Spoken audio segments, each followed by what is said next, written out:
Hi, I'm Andrea. And I'm Sarah, and we're from the lifestyle blog Peanut Buttered.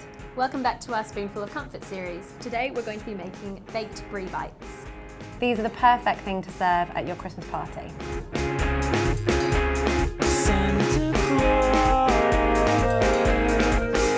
sorry I have not written.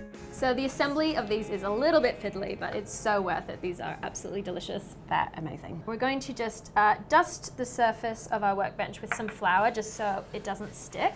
And we're going to start off with some puff pastry. We're going to cut it into squares. The easiest way I find is just with a pizza slicer.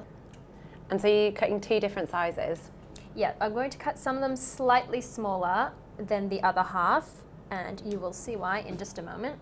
So this is the sort of thing that you can make ahead of time and throw it into the oven just before your guests arrive so that they're nice and warm when they get there. Okay, we're going to brush half of these squares with an egg wash. So we've just beaten an egg here, and this is later going to act as a glue between the two squares of pastry. So you keep going until half the squares are covered. Okay, so we have some small pieces of brie that we've cut up, and we also have some quince jelly here.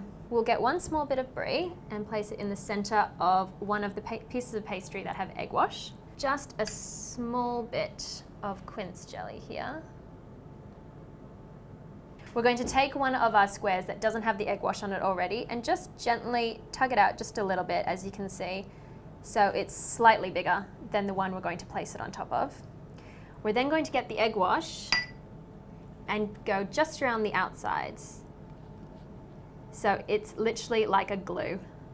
Place it over the top of the brie and quince jelly, and then we're going to take it and just squeeze the edges together to seal them. So for a full list of ingredients, please check the description box below. Now we're going to crimp the edges with a fork, Okay. and this is your opportunity to try and make yours a little bit more presentable. Mine look fine, and they're going to look even better when they're puffed up and golden. Sure. So this just helps to seal in the edges even more. I think you spoke a bit too soon on how yours were prettier than mine. I know, I did get a bit overexcited with the fork, but anyway, never mind.